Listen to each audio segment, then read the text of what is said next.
Hindi ho kakampihan ng PSA si Vice President Sara Duterte. Sobrang honest naman ho nitong PSA. Kasi sa kasagsagan ng mga aligasyon laban sa Office of the Vice President ni Sara Duterte, natuklasan ng Philippine Statistics Authority na 1,332 sa 1,992 na mga pangalan na nakalista bilang mga tumanggap ho ng 500 million pesos confidential funds sa OVP ay wala hong record ng kapanganakan sa database ng PSA, mga kaboses. Baka naman ng mga alien, no? Yung mga tumanggap po ng confidential fund. Napakalaking pera ho ng 500 million pesos na confidential fund. Ano po, mga kaboses, tapos hindi natin alam kung nasa napunta. Although, sasabihin na naman ng iba dyan na kasi nga confidential fund yan. Dapat hindi raw, talagang hindi mo raw malalaman, mga kaboses, kasi nga confidential fund. Ano po? Well, may mga opinion na mga ganyan, mga kaboses, pero yung gusto ho nito hong Good Government Public Accountability na committee ba dyan sa Kongreso is malaman, no? Kahit kalahati man lang ho nalihitimo, mga kaboses, ano po, na mga pangalan, makita, ano po, maging transparent po minsan kahit na confidential, mga kaboses. Kasi kinakailangan yan para pagkatiwalaan tayo ng bayan. Kasi po kapag labis-labis ho yung confidential, mga kaboses, baka umaabuso ho yan ng atin pong mga politiko. Kasi nasasanay tayo sa sinasabing confidential yan confidential yan. Kaya hindi dapat yan natin nalalaman. Sige. Patuloy lang kayo sa opinion ninyo na yan, mga kaboses, kasi balang araw kapag ganyan yung mindset natin, mga kaboses, halos na, no, lahat ng budget natin ay confidential. Kasi confidential, talagang mahahappy o matutuwa ho yung mga kawatan ho sa gobyerno. Confidential fund yan, walang makakaalam yan, kunin lang natin yan dyan.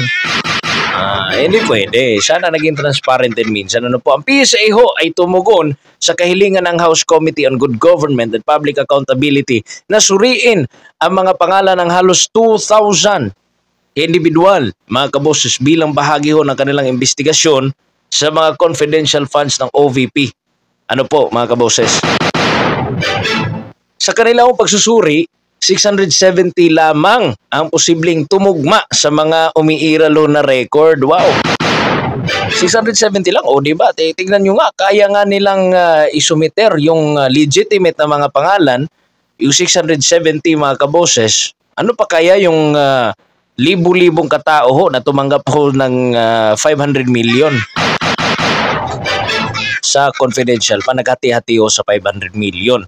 Po, mga kaboses, kung kaya ho nilang i-declare yung 670, mga kaboses, di sana dineclare nilang rin nila yung ilang libo. 1,456 po sa mga pangalan ay walang marriage records.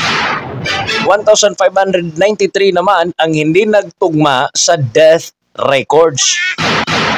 Ibig sabihin, kahit na death, mga kaboses, kahit na sa death records, baka patay na ho yung tumanggap, wala rin ho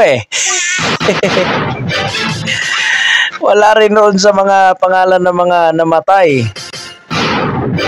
Kasi ito nga pinalungkat nga ng PSA Nagbabaka sakali lang naman ng PSA, baka patay na ho yung 1,593. Ano po?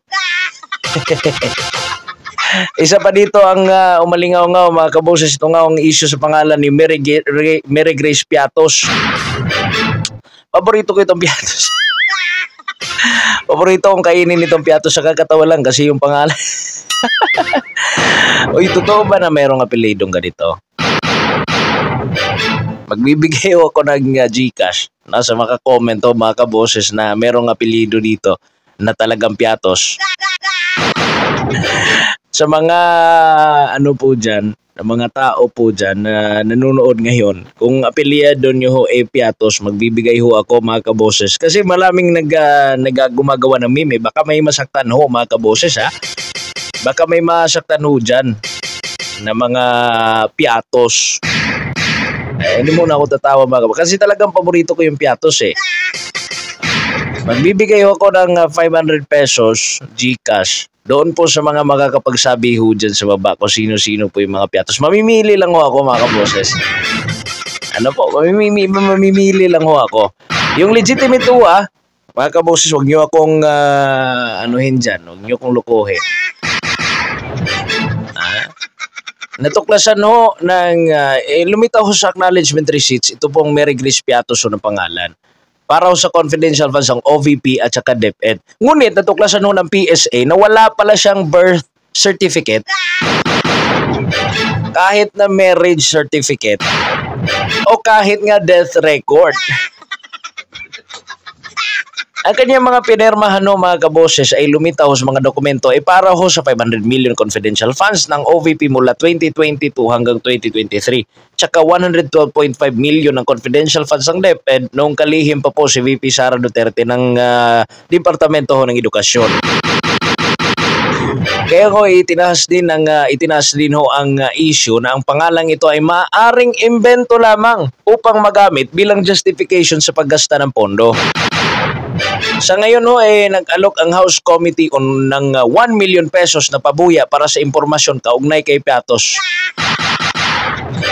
Ako nga 500 pesos nga lang No, apelyido lang ho yung hinahanap ko mga kaboses kung may ka-apelyido ho ni Piatos. Ano po? Ito po ang pangalawang issue. 2 pirma, 1 pangalan. Bukod ho kay Piatos, lumutang din ang pangalan na Kokoy Villamin na parehong lumitaw ho sa acknowledgement receipts ng OVP at DepEd. Ngunit nagtataglay ng hindi bababa sa 2 magkaibang pirma. Tingnan nyo, ito, naglitawan na ho mga kaboses. Ang katanungan natin, sinabi ho ni Representative Joel Chua, pinuno ho ng House Committee on Good Government, ang kawalan ho ng record ng mga tumanggap ay nagpapatibay ng hinala na hindi totoo ang mga pangalan. Ayon ho kay Chua, kung hindi totoo mga tumanggap, saan napunta ho ang pera? Sasabihin na naman ng iba dyan, ng mga DDS supporter na kasi nga confidential. Well, anyway, tama naman ho yun na mga ideya, mga kaboses, na confidential kahit na ako, pwede kong sabihin, confidential yan yung para sa safety na rin nung tumanggap, kasi nga, confidential fund yan Hindi ito simpleng, ayon ho kay Joel Chua, na ito ho ay hindi raw ho simpleng clerical error. Ito ay tila sistematikong pagsusumikap daw ho na mawaldas ang pampublikong pondo.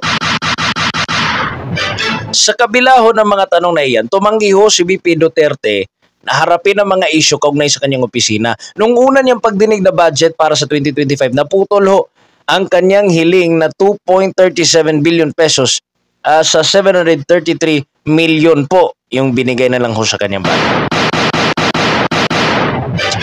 Ngayon, ano bang implikasyon nito sa ating bayan? Unang-una, pag-aabuso sa pondo ng bayan. Kung mapapatunayan hong may katiwalian talaga, maaaring magdulot ho ito ng mas malawakang tanong ukol sa sistema ng pagbibigay ng confidential funds sa gobyerno. Kaya dyan na ho yun kasi na in aid of legislation sana mag-legislate na ho sila, pumasa na po ng batas dyan na magbabawal o maglalagay ho ng limitasyon dyan ho sa paglalagay ng mga confidential funds sa gobyerno. Pangalawa ho, ang implikasyon ho mga kaboses ito is yung credibility ng OVP. Ang kawalan ng transparency ay maaaring magpapababa ho ng tiwala ng publiko. Hindi lamang ho kay Duterte kundi pati sa institusyon ng Office of the Vice President.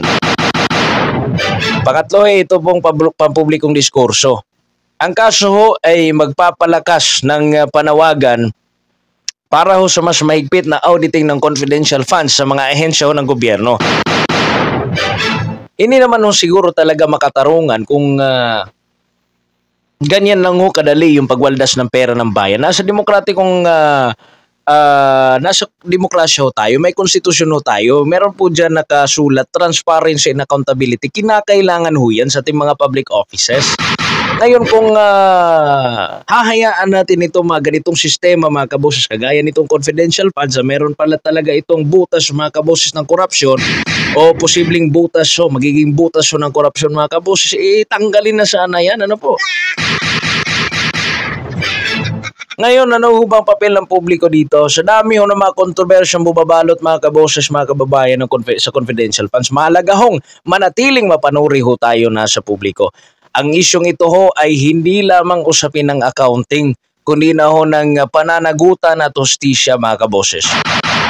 Kung hindi ho mabibigyang linaw ang pagkawala ho ng pera, sino nga ba ang tunay na nagtatamasa ng pondo ng bayan? Mga kaboses, ano ang inyong opinion sa isyong ito? Dapat bang gawing mas mahigpit ang paggamit ng confidential funds? O ito'y nagiging dahilan mga kaboses ng pang-aabuso? Ano po?